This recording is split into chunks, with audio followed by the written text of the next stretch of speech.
चलिए साथियों, आज हम बात करने जा रहे हैं कोरोना और अपने छोटे छोटे बच्चों पर। एक्सपर्ट्स कोरोना की दूसरी लहर के बाद अब कोरोना की तीसरी लहर को बच्चों के लिए खतरनाक बता रहे हैं। ऐसा कहा जा रहा है कि जो कोरोना की तीसरी लहर है वह दूसरी लहर से भी अधिक खतरनाक होने वाली है। और सबसे मुख्य बात यह है कि यह जो तीसरी लहर है वह हमारे बच्चों के लिए अधिक खतरनाक बताई जा रही है। ऐसे में इससे पहले कि आपको बच्चों में इसके लक्षण की पहचान करने का तरीका और घर पर ही इसका इलाज क्या आप कर सकते हैं, ये सब कुछ मैं आपको अपने इस वीडियो के माध्यम से बताने जा रहा हूं। तो यह वीडियो आपके लिए बहुत महत्वपूर्ण है।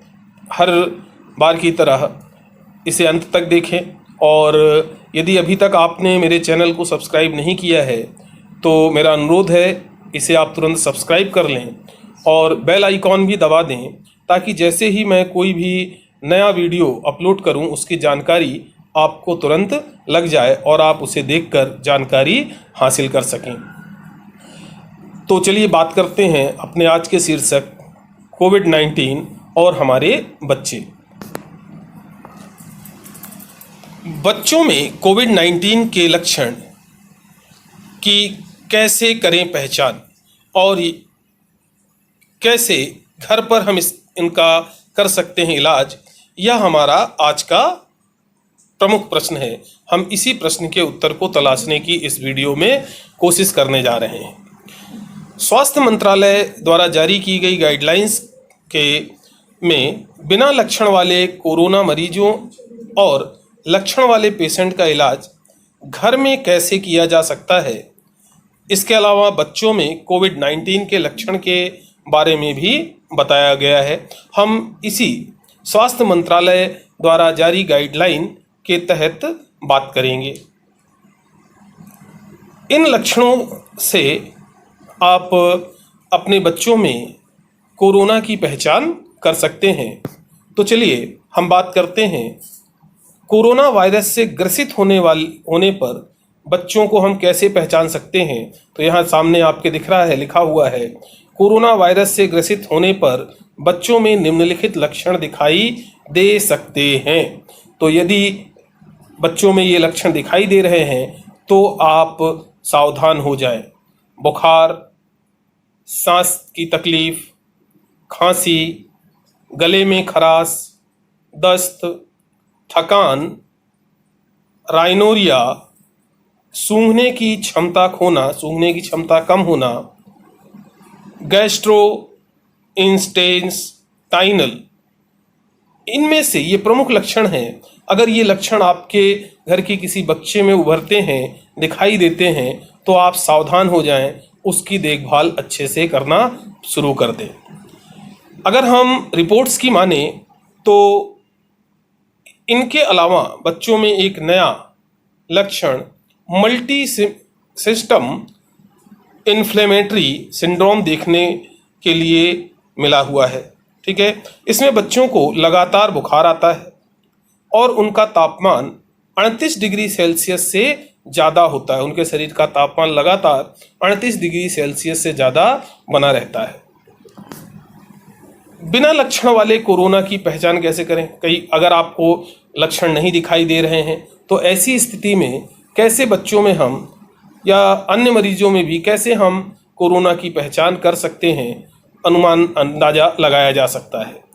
बच्चों में बिना लक्षण के कोरोना की पहचान करने का तरीका ये हो सकता है, सबसे प्रमुख तरीका, कि अगर घर का कोई भी सदस्य कोरोना पॉजिटिव है तो बच्चे में भी इसकी पहचान की जा सकती है।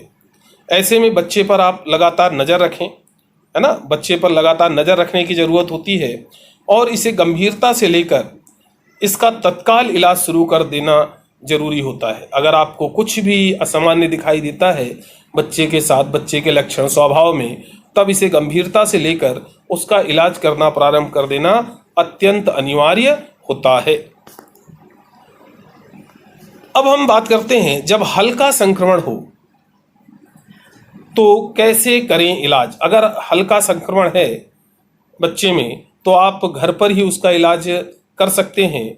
बुखार है, पैरासीटामोल की 10 से 15 मिलीग्राम प्रति किलोग्राम वजन के हिसाब से, आपके बच्चे का जो भी वजन है प्रति किलोग्राम वजन के हिसाब से 10 से 15 मिलीग्राम पैरासीटामोल का जो डोज है हर दिन 4 से 6 घंटे में देते रहें। 4 से 6 घंटे के अंतराल में, अगर बुखार नहीं है तो 6-6 घंटे के अंतराल में देते रहें। अगर बुखार लगातार बना है तो 4-4 घंटे के अंतराल में भी आप दे सकते हैं। खांसी आ रही है बच्चे को तो गर्म पानी से गरारे कराएं, उसे बार बार गरारे कराएं, दिन में 3-4 बार कम से कम गरारे कराएं। डाइट हाइड्रेशन कमी को दूर करने वाले, जिससे पानी की कमी शरीर में ना हो, ऐसे खाद्य पेय पदार्थ और पोषक मिलने वाले खाने को ही खाएं। बच्चे को अपने ऐसे खाद्य पदार्थ, ऐसे पेय पदार्थ खाने और पीने को दें जिससे उसके शरीर में पानी की कमी ना होने पाए और साथ ही साथ में उसके शरीर को भरपूर पोषण मिलता रहे। जन्मजात हृदय रोग, फेफड़े का पुराना रोग और मोटापा जैसी स्थितियों में डॉक्टर की निगरानी में इलाज किया जा सकता। अगर आपका बच्चा इस तरह की किसी भी समस्या से पीड़ित है, जन्मजात हृदय रोग है उसमें, फेफड़ों का पुराना रोग है उसमें, मोटापा है, तब ऐसी स्थिति में आप घर पर बच्चे का इलाज यदि करते हैं तो किसी डॉक्टर की निगरानी में करें। आपातकाल के लिए पेरेंट्स को स्पेशलिस्ट से ट्रीटमेंट की अन्य जानकारी लेनी चाहिए। अगर कोई स्थिति गंभीर होती है तो आप विशेषज्ञ की सहायता ले सकते हैं, विशेषज्ञ की सहायता जरूर लें। आज बता दूं मैं आपको कि 18 से कम उम्र के बच्चों के लिए कोवैक्सीन का ट्रायल करने की परमिशन मिल गई है। 13 मई को भारत में ड्रग रेगुलेटरी ने भारत बायोटेक को 2 से 18 साल की उम्र के बच्चों के लिए कोवैक्सीन के ट्रायल की परमिशन दे दी है। आपको जब मैं यह वीडियो बना रहा हूँ पता है, ज्ञात है कि हमारे यहाँ 18 से अधिक उम्र वर्ग के सभी लोगों का वैक्सीनेशन चल रहा है। अब 18 से कम उम्र के जो बच्चे हैं उनके लिए भी ट्रायल की अनुमति सरकार द्वारा प्रदान कर दी गई है। ये भारत में नाबालिगों में ट्रायल किया जाने वाला पहला कोरोना वायरस टीका साबित हो सकता है ना, साबित होने ही वाला है क्योंकि ट्रायल शुरू हो गया है।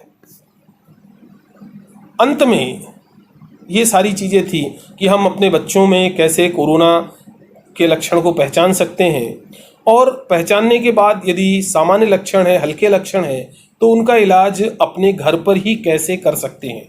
सबसे महत्वपूर्ण बात यह है कि बच्चों का मामला है, लगातार उनकी देखभाल, निगरानी अत्यंत आवश्यक होती है क्योंकि वो अपने आप कुछ भी विशेष तौर से समझ और बता नहीं सकते, तो उसे हमें अनुभव के आधार पर ही उनका इलाज करना होगा।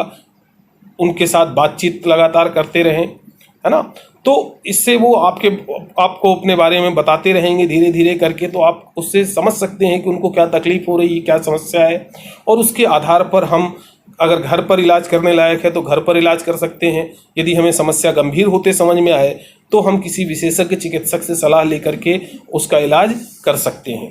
कोशिश करें बच्चों को हॉस्पिटलाइज करने की आवश्यकता ना पड़े, शुरू से ही ध्यान दें। पहली बात तो वो कोरोना से ग्रसित हो ही ना पाएँ, उन्हें सुरक्षित रखें, बाहर से आने वालों से दूरी बनाकर रखें, खुद की साफ़ सफाई का ध्यान रखें, बच्चों की साफ़ सफाई का ध्यान रखें, घर की साफ़ सफाई का ध्यान रखें। इन सब सावधानियों के बाद भी यदि किसी कारणवश बच्चा कोरोना की चपेट में आ जाता है तो उसकी निगरानी रखकर घर पर ही उसका इलाज प्रारंभ कर दें ताकि समस्या उत्पन्न होने से पहले ही उससे छुटकारा पाया जा सके। अब अंत में मेरा सविनय अनुरोध है, वही जो सारा भारत कह रहा है, सारा विश्व कह रहा है, आइए साथ मिलकर कोरोना को हराएं, क्योंकि बिना साथ मिलकर काम किए कोरोना को हराना मुश्किल है। कोई सरकार नहीं हरा सकती, कोई डॉक्टर नहीं हरा सकता, कोई वैज्ञानिक भी नहीं हरा सकता, है ना। और जिंदगी को जिताएं, और जब हम सब साथ मिल जाएंगे तो सवाल ही नहीं है, कोरोना हारेगा और जिंदगी जीतेगी।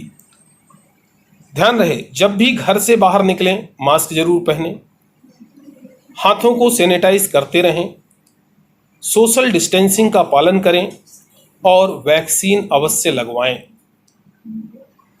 तो मेरी उम्मीद है आप मेरा अनुरोध जरूर स्वीकारेंगे और इन बातों का अनुसरण करेंगे। चलिए आज के लिए बस इतना ही। आगे अन्य मुद्दों पर विशेष जानकारी लेकर मैं पुनः आपके सामने आऊँगा। अभी के लिए बस इतना ही। नमस्कार, फिर मिलते हैं।